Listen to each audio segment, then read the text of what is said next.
오늘은 로마서 10장 5절부터 21절까지 말씀이 본문입니다.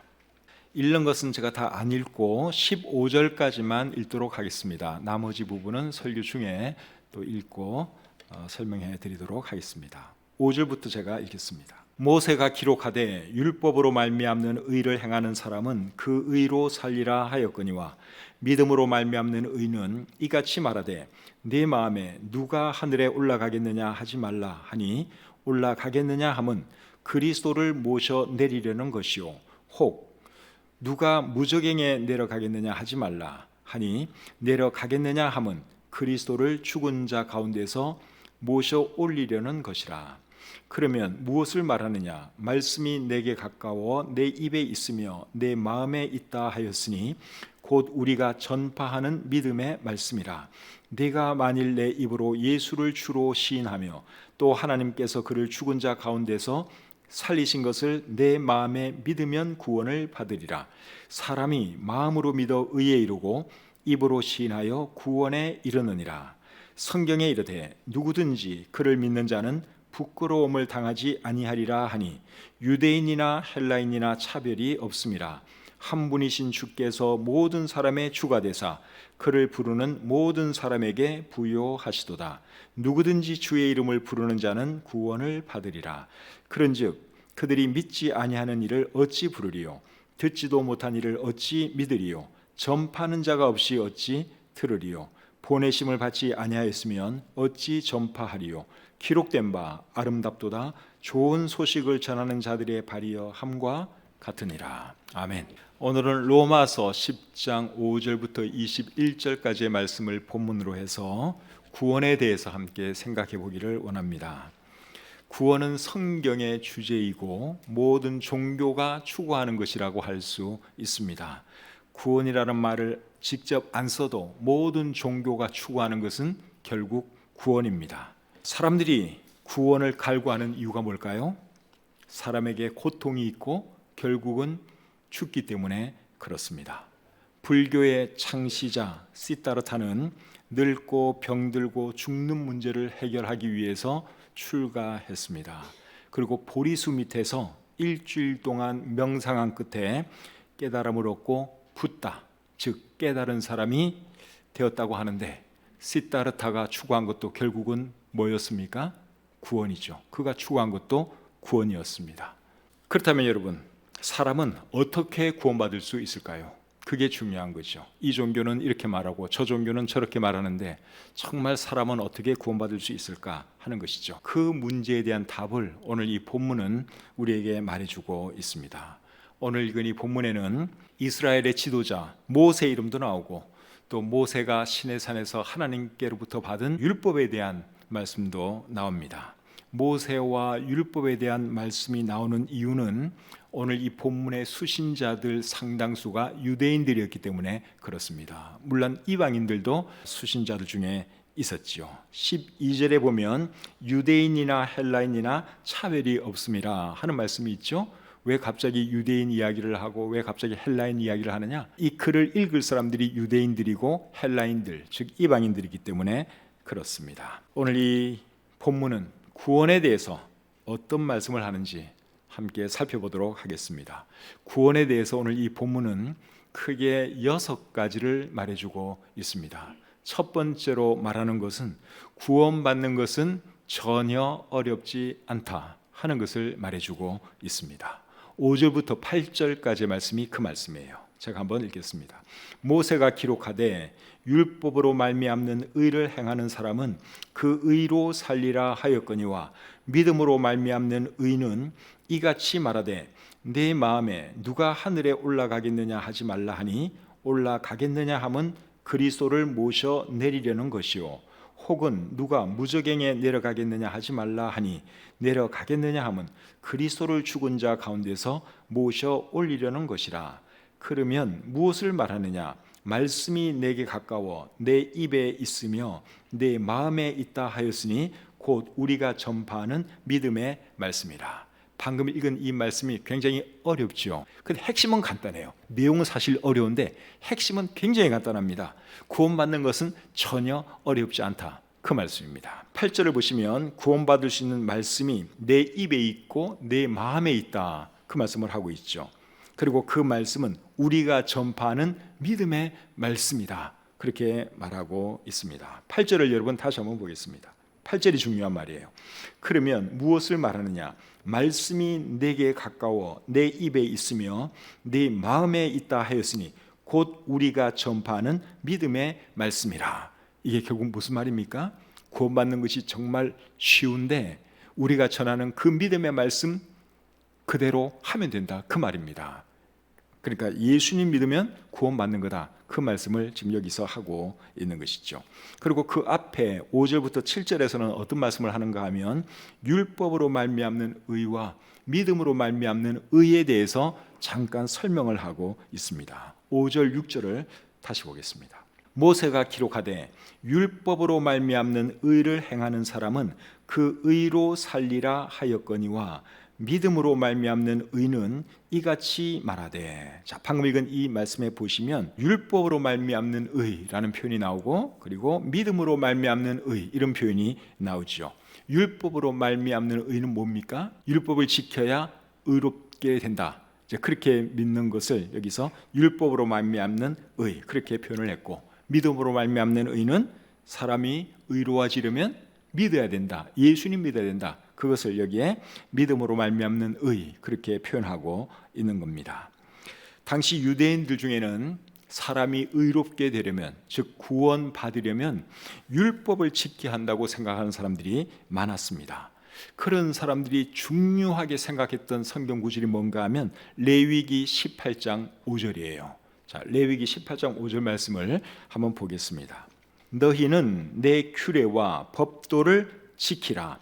사람이 이를 행하면 그로 말미암아 살리라. 나는 여호와이니라. 자, 이 말씀을 잘 보시면 율법 잘 지키면 살 것이다, 그렇게 말씀을 하고 있죠. 근데 율법을 온전히 다 지킬 수가 있습니까? 율법을 다 지킬 수가 없어요. 율법을 다 지키면 살 수 있는데 문제는 그렇게 하지를 못한다는 것입니다. 율법은 아무리 잘 지켜도 하나라도 어기면 그는 율법 어긴 겁니다. 그래서 야고보서 2장 10절 11절은 이렇게 말씀을 하고 있죠. 야고보서 2장 10절 11절입니다. 누구든지 온 율법을 지키다가 그 하나를 범하면 모두 범한 자가 되나니 간음하지 말라 하시니가 또한 살인하지 말라 하셨은즉 네가 비록 간음하지 아니하여도 살인하면 율법을 범한 자가 되느니라. 이게 무슨 말인가 하면 그 많은 율법 중에서 하나라도 어기면 그것은 율법을 어긴 것이다, 그 말입니다. 그러니까 실제로는 율법을 온전하게 지킬 수 있는 사람이 있습니까? 없습니까? 그런 사람이 없죠. 그래서 갈라디아서 3장 11절은 이렇게 말을 합니다. 또 하나님 앞에서 아무도 율법으로 말미암아 의롭게 되지 못할 것이 분명하니 이는 의인은 믿음으로 살리라 하였습니다. 하나님 앞에서 아무도 율법으로 의롭다 함 받을 수 없다고 방금 읽은 이 말씀이 우리에게 말해주고 있죠. 그래서 많은 유대인들이 율법을 지켜서 의로워지려고 구원받으려고 노력을 했지만 그거는 사실상 불가능한 일입니다. 그런데 사도 바울은 어떤 말씀을 하고 있어요? 사람이 의롭게 되려면, 즉 구원받으려면 예수님을 믿어야 한다고 말하고 있죠. 그리고 그 말이 옳다는 것을 설명하기 위해서 신명기 30장 11절부터 14절까지의 말씀을 인용하고 있습니다. 자, 그 말씀을 한번 보겠습니다. 신명기 30장 11절부터 14절까지입니다. 내가 오늘 내게 명령한 이 명령은 내게 어려운 것도 아니요 먼 것도 아니라 하늘에 있는 것이 아니니 네가 이르기를 누가 우리를 위하여 하늘에 올라가 그의 명령을 우리에게로 가지고 와서 우리에게 들려 행하게 하랴 할 것이 아니요 이것이 바다 밖에 있는 것이 아니니 네가 이르기를 누가 우리를 위하여 바다를 건너가서 그의 명령을 우리에게로 가지고 와서 우리에게 들려 행하게 하랴 할 것도 아니라 오직 그 말씀이 내게 매우 가까워서 내 입에 있으며 네 마음에 있은즉 네가 이를 행할 수 있느니라. 그러니까 말씀대로만 하면 되는데 그 말씀이라고 하는 것이 먼 데 있지 않다는 거예요. 바로 네 마음에 있고 네 입에 있다. 그렇게 말씀을 하면서 이 말씀을 사도 바울은 무엇에 결부시켰는가 하면 자기가 전하고 있는 예수 그리스도의 복음에 결부시켰습니다. 그 말씀이 8절이에요. 자, 8절을 다시 보겠습니다. 그러면 무엇을 말하느냐? 말씀이 내게 가까워 내 입에 있으며 내 마음에 있다 하였으니 곧 우리가 전파하는 믿음의 말씀이라. 예수님 믿는 것, 구원받는 것 전혀 어렵지 않다는 거예요. 너희들이 늘 듣는 거, 하도 많이 들어서 너희 마음속에 있는 거, 그 말씀 그대로 하면 너희가 구원받는다. 사도 바울이 그렇게 지금 말하고 있는 것이죠. 근데 오늘 우리가 본문으로 읽은 로마서 10장 6절 7절 말씀은 진짜 헷갈려요. 이 말씀을 읽어도 이게 무슨 말인가 싶습니다. 굉장히 어렵게 느껴지는데 제가 다시 한번 읽어볼게요. 믿음으로 말미암는 의는 이같이 말하되 내 마음에 누가 하늘에 올라가겠느냐 하지 말라 하니 올라가겠느냐 함은 그리스도를 모셔 내리려는 것이요 혹은 누가 무저갱에 내려가겠느냐 하지 말라 하니 내려가겠느냐 함은 그리스도를 죽은 자 가운데서 모셔 올리려는 것이라. 이 말씀의 의미가 뭔가 하면요, 메시아는 이미 오셨고 부활하셨기 때문에 메시아 모시러 하늘에 올라갈 필요도 없고 또 음부에 내려갈 필요도 없다, 무저강에 내려갈 필요도 없다, 그 말입니다. 그러니까 여러분들이 그냥 믿기만 하면 구원받을 수 있다. 사도 바울이 그렇게 지금 말씀하고 있는 것이죠. 그래서 본문이 구원에 대해서 첫 번째로 말씀하는 내용은 구원받는 것은 전혀 어렵지 않다, 그 말씀을 하고 있습니다. 두 번째로 구원에 대해서 어떤 말을 하는가 하면 예수님을 주님으로 믿고 고백하면 구원받을 수 있다, 그 말씀을 하고 있습니다. 9절 10절을 보겠습니다.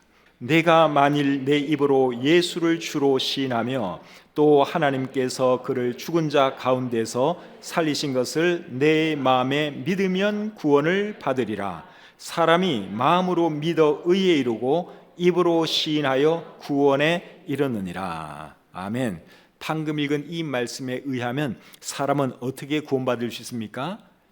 예수님이 부활하신 주님인 것을 믿고 시인함으로 구원받는다고 말씀하고 있죠. 예수를 주로 시인한다, 예수를 주님으로 시인한다 하는 이 말의 의미는 예수님을 메시아로, 예수님을 하나님으로 고백한다, 그 말입니다. 그리고 예수님이 부활하신 것을 믿는다 하는 말 속에는 예수님이 우리의 죄를 위해서, 내 죄를 위해서 죽으신 그것도 포함되는 말이죠. 그래서 예수님이 나를 위해서 십자가 위에서 돌아가셨고 또 나를 구원해 주시기 위해서 다시 살아나셨다고 하는 그 사실을 진심으로 믿으면 구원받는다, 이 말씀이 그것을 말씀하고 있습니다. 그런데 9절과 10절 말씀에 의하면 구원받기 위해서는 이제 두 가지가 필요해요. 첫째는 예수님을 믿는 것이 필요하고, 그 다음은 뭡니까? 예수님께 대한 믿음을 고백하는 것. 여기 시인이라는 말이 나오죠. 시인과 고백은 같은 말이에요. 예수님 믿는 그 믿음을 고백하는 것, 이것이 필요합니다. 그런데 예수님 믿는 거하고 예수님 믿는 그 신앙을 고백하는 것은 이거는 따로 분리할 수가 없어요. 항상 같이 가게 되어 있습니다. 예수님을 진심으로 믿는 사람은 예수님을 고백하겠죠. 그리고 예수님을 고백하는 사람은 예수님을 진심으로 믿기 때문에 고백하는 것입니다. 그래서 이 두 가지는 분리할 수 없다. 예수님 믿는 거하고 예수님 고백하는 것은 항상 함께 가는 것이다 하는 것을 여러분들이 잘 이해하셔야 합니다. 입으로 시인하는 것, 입으로 고백하는 것을 너무 좁게 이해하면은 안 됩니다. 입으로 시인하는 것, 입으로 고백하는 것을 문자 그대로 이해해버리면 어떤 문제가 생기느냐? 말 못하는 언어 장애인은 구원받을 수가 없습니다. 이 말을, 시인하는 것을, 고백하는 것을 문자 그대로 적용해서 받아들인다면 말 못하는 사람들도 있잖아요. 언어 장애자들, 그 사람 말 못하거든요. 말로 시인할 수가 없어요. 여기 입으로 시인하라 그랬는데 그거 할 수가 없어요. 그렇기 때문에 여기서 말하는 입으로 시인하는 것은 예수님에 대한 믿음을 밖으로 드러내는 것, 나타내는 것, 그것을 말하는 것이다 하는 것을 우리가 알아야 합니다. 예수님을 믿는 그 믿음을 드러내는 방법에는 여러 가지가 있죠. 우리가 구령 상담할 때 제일 마지막에 보통 뭘 하는가 하면 영접 기도를 따라하게 하죠. 영접 기도. 저도 누구에게 복음 전하고 그 사람이 이제 믿겠다 그러면 꼭 마지막에 뭘 하는가 하면 영접 기도를 합니다. 근데 그 영접 기도가 예수님을 고백하는 정말 좋은 도구가 될 수 있죠. 그런데 영적 기도 안 하면 그러면 구원 못 받는 거냐? 그거는 또 아니에요. 그렇죠? 전 옛날에 그렇게 생각한 적이 있어요. 제가 참 무식했어요. 그러고 보니까. 근데 영적 기도로 굉장히 이제 중요시 여기는 그런 사람들도 있는데, 영적 기도가 구원의 절대 필수 요건은 아니에요. 사실은 고백하는 방법은 영적 기도도 좋은 방법이에요. 근데 그게 유일한 방법은 아니라는 것이죠. 예를 들어서 예수님에 대해서 복음을 설명해주고, 정말 예수님께서 당신을 위해서 돌아가신 것을 마음으로 받아들이십니까? 믿으십니까? 그렇게 물었을 때 그 사람이 예, 제가 믿습니다, 받아들입니다, 그렇게 말하면 그거는 고백 아닙니까? 그것도 좋은 고백이 되는 것이죠.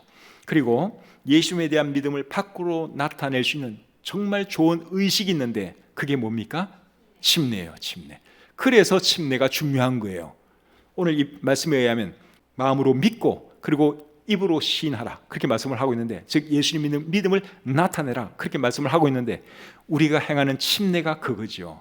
그래서 우리 성경을 읽어보면 구원받은 사람들은 그 즉시로 침례를 받았습니다. 고백하는 거죠. 예, 행위로 고백을 하는 거예요. 그게 침례 의식입니다. 그래서 엄격히 말하면 침례까지 받아야지 우리가 구원받은 사람으로 인정해 줄 수가 있는 거예요. 고백을 해야지, 사람들 앞에서 나타내야지, 아, 저 사람 크리스찬이구나, 그걸 아는 거잖아요. 근데 이 침례만큼 좋은 것이 없다는 겁니다. 그래서 구원받으신 분들은 꼭 침례를 받으라고 제가 누차 강조해서 말씀드리는 것이죠.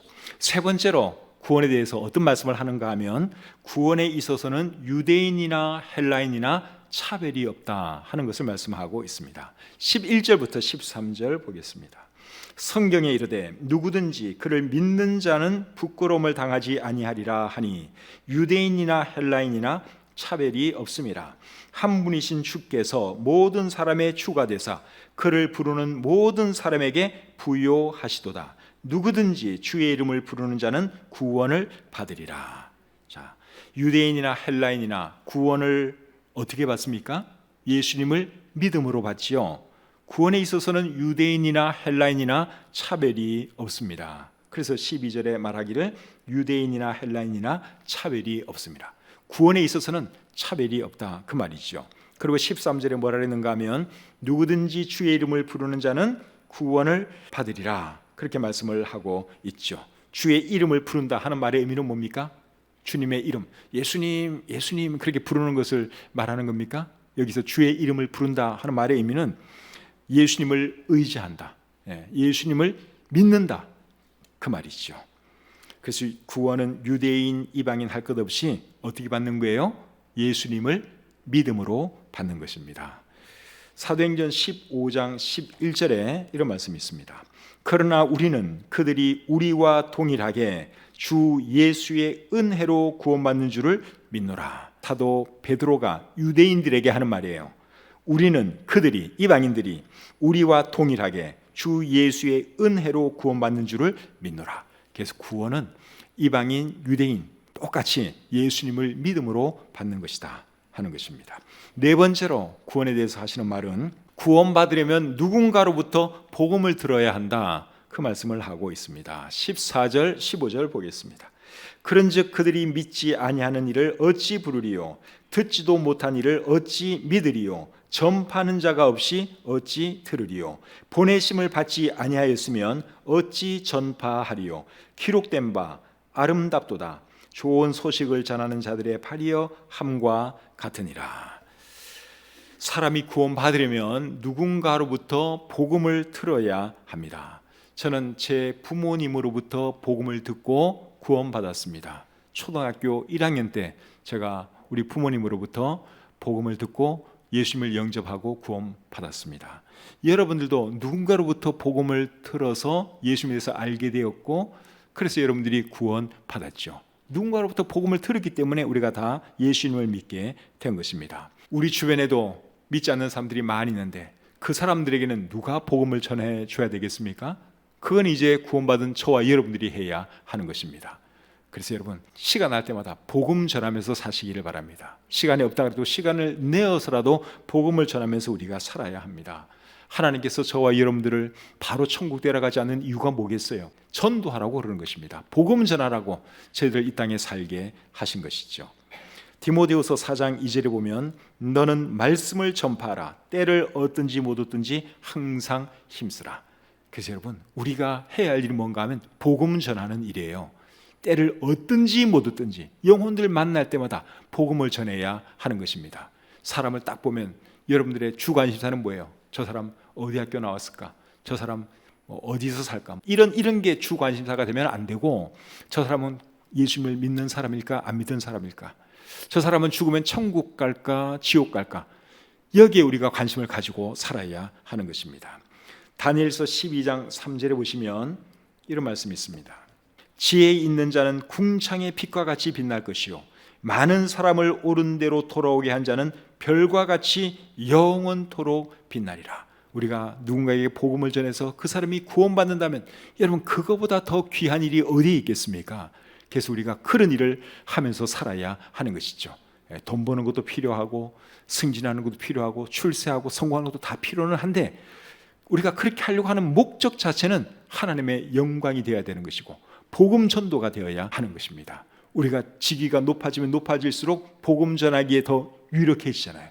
그래서 우리가 출세하고 성공하려고 하는 목적도 나의 어떤 무엇을 위해서가 아니라 정말 주님의 영광을 드러내기 위해서, 또 더 유력한 자가 되어서 복음 전하기 위해서 우리가 성공도 하고 돈도 벌어야 하고 출세도 하고 그래야 하는 것이죠. 그래서 우리 주변에 있는 사람들에게 끊임없이 복음을 전하는 저와 여러분들이 되시기를 바랍니다. 다섯 번째로 오늘 이 본문이 말하는 것은 복음을 듣고도 구원받지 못하는 사람이 있다 하는 것입니다. 16절부터 18절 보겠습니다. 그러나 그들이 다 복음을 순종하지 아니하였도다. 이사야가 이르되 주여 우리가 전한 것을 누가 믿었나이까 하였으니 그러므로 믿음은 들음에서 나며 들음은 그리스도의 말씀으로 말미암았느니라. 그러나 내가 말하노니 그들이 듣지 아니하였느냐? 그렇지 아니하니 그 소리가 온 땅에 퍼졌고 그 말씀이 땅 끝까지 이르렀도다 하였느니라. 16절에 보시면 그들이 다 복음을 순종하지 아니했다 하는 말씀이 있죠. 여기서 말하는 그들은 누굴까요? 여기서 말하는 그들은 이스라엘 사람들을 말하는 것입니다.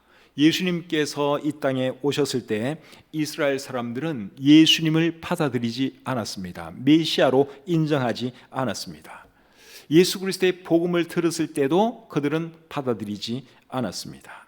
예수님이 오시기 전에는 하나님께서 선지자들을 통해서 그리고 자연을 통해서도 말씀하셨는데 그들은 여전히 듣지 않았습니다. 방금 읽은 말씀 18절에 보시면 이런 말씀이 있죠. 그 소리가 온 땅에 퍼졌고 그 말씀이 땅 끝까지 이르렀도다.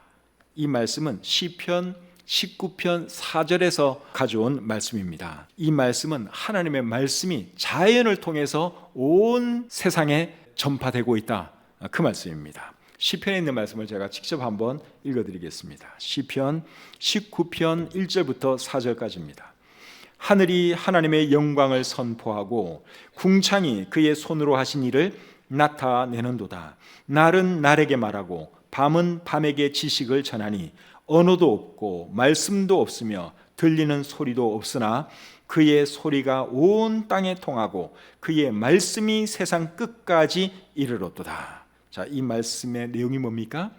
자연을 통해서, 이 우주 만물을 통해서 하나님은 사람들에게 말씀하고 있다, 그 내용이죠. 자연을 통해서 하나님이 자신을 드러낸 그것을 신학적인 용어로는 자연계시라 그럽니다. 자연계시 또는 일반계시라 그러고, 성경을 통해서 하나님께서 자신을 나타내신 것은 신학적인 용어로는 특별계시라 그래요. 근데 방금 읽은 이 말씀은 자연계시에 대한 말씀이죠. 그래서 이 자연을 통해서 하나님은 자신을 나타내셨어요. 그렇기 때문에 나 하나님 몰랐는데요, 하나님 있는 줄 정말 몰랐는데요, 그렇게 핑계댈 수 없다는 것이죠.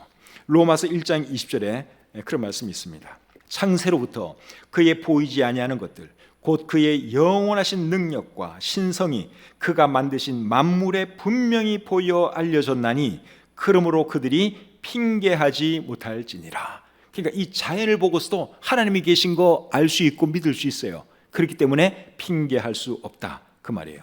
오늘날에는 복음을 듣고도 믿지 않는 사람들도 많죠. 그런 사람들은 당연히 핑계할 수 없습니다.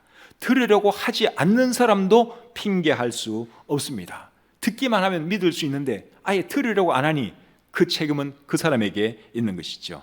그래서 17절 말씀해 보시면 그러므로 믿음은 들음에서 나며 들음은 그리스도의 말씀으로 말미암느니라. 말미암았느니라 보다도 말미암느니라 그렇게 번역하는 것이 더 나은 번역입니다. 그래서 듣기만 하면 알 수 있고 믿을 수 있는데 아예 귀를 꽉 막고 있으면 그거는 그 사람의 책임인 것이죠. 그래서 누구라도 하나님 말씀에 대해서 오픈 마인드 해야 되는 것이고 또 하나님 말씀을 들었으면 그 말씀을 믿고 구원받아야 하는 것입니다.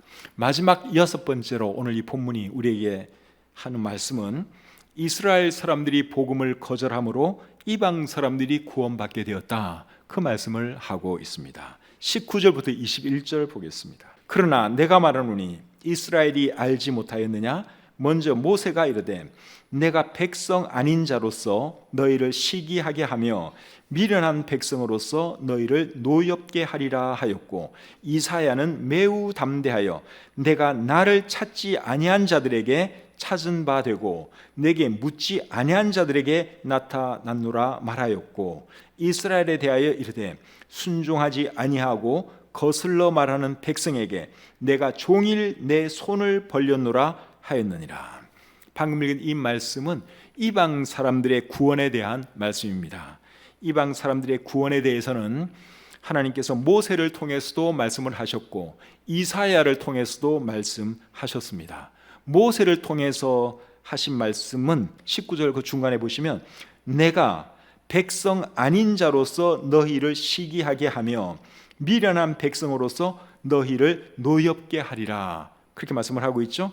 이 말씀은 신명기 32장 21절을 인용한 말씀입니다. 여기서 말씀하는 백성 아닌 자는 이방인들을 말하는 거예요. 그리고 미련한 백성, 이것도 이방인들을 말하는 것입니다. 그래서 이 말씀의 내용은 이방 사람들이 구원받는 것을 보고 이스라엘 사람들이 시기할 것이다, 그 말입니다. 그러니까 이 말씀 속에 이방인들이 구원받을 것이 내포되어 있죠. 그리고 이사야를 통해서 하나님께서 하신 말씀은 오늘 본문 20절에 나와 있습니다. 내가 나를 찾지 아니한 자들에게 찾은 바 되고 내게 묻지 아니한 자들에게 나타났노라. 나를 찾지 아니한 자들, 이들이 누굽니까? 이방인들이에요. 그리고 내게 묻지 아니한 자들, 이것도 이방인들입니다. 그런데 하나님께서 이방인들에게 찾은 바 되고 나타날 것이다, 그렇게 말씀을 하고 있죠. 이 말씀도 이방인들이 구원받게 될 것이다 하는 말씀입니다. 그리고 21절 말씀은 이사야 65장 2절 말씀을 인용한 말씀이에요. 순종하지 아니하고 거슬러 말하는 백성에게 내가 종일 내 손을 벌렸노라. 이 말씀의 내용은 뭡니까? 하나님께서 손을 벌리고 이스라엘 사람들 돌아오라고 초청하는 그것을 말씀하는 내용이죠. 그런데 이스라엘 사람들이 하나님께 돌아왔습니까? 돌아오지 않았죠. 그들은 끝내 하나님을 거역했습니다. 그 결과 복음이 이방 사람들에게 들려졌고 이방 사람들이 회개하고 예수님 영접하는 그런 일이 일어나게 된 거예요. 그런데 그것이 하나님의 계획이었다는 것입니다. 표면적으로 보면 하나님의 구원 계획이 막 이렇게 변경되고 한 것 같은데 이스라엘 사람들에게 먼저 복음을 들려주시기 위해서 예수님이 이스라엘 사람으로 왔는데 이스라엘 사람들은 결국 잘 안 믿고 이방인들이 먼저 믿었거든요. 하나님의 계획이 차질을 빚은 거냐? 그게 아닙니다. 하나님의 원래 계획이 그거였어요. 그래서 구약 성경을 쭉 읽어보시면 이방인들이 구원받을 거, 우리가 여기 몇 구절 이미 봤지만 이방 사람들도 구원받을 것이 이미 구약 성경에 다 기록이 되어 있습니다. 그런데 하나님께서 이제 그런 큰 계획을 세우셨고 이제 예수님을 이스라엘 사람으로 태어나게 하셨는데 결국은 그들이 안 믿음으로 이방인들이 먼저 이제 예수님을 믿고 이제 유대인들은 나중에 구원받는, 그것이 성경에 기록된 하나님의 구원 계획입니다. 그러니까 하나님의 구원 계획이 뭐 실패했다든가 어쩔 수 없이 변경되었다, 그게 아니라 하나님의 원래 구원의 계획이 그거였다 하는 것을 우리가 알아야 하는 것이죠. 이스라엘 사람들이 이제 구원받는 것에 대해서는 로마서 11장에 자세하게 기록되어 있습니다. 다음 시간에 그것을 살펴보도록 하겠습니다. 오늘 구원에 대해서 생각을 해보았는데 구원에 대해서 여러분들이 알아야 될 것, 사람들이 알아야 될 것 다 나온 것 같아요. 구원받는 것은 어렵지 않다, 예수님 믿으면 구원받는다, 뭐 이런 거. 구원에 대해서 가장 기본적인 거 오늘 다 나왔어요. 여러분 중에 아직 구원받지 않은 분 계시면 여러분 구원받으시기를 바랍니다. 뭐 명상을 하고 수행을 하고 고행을 한다고 구원받을 수 있는 것은 아니고 하나님께서 제시하신 구원의 길을 따를 때 구원받는 겁니다. 그 구원의 길은 예수님 믿는 것이죠. 구원받지 못한 분 계시면 꼭 구원받으시기를 바라고, 침례 안 받은 분 계시면 11월 달에 있는 그 침례식에서 꼭 침례 순종하시기를 바랍니다. 그리고 구원받으셨으면 여러분 주변 사람들에게 꼭 복음 전하세요.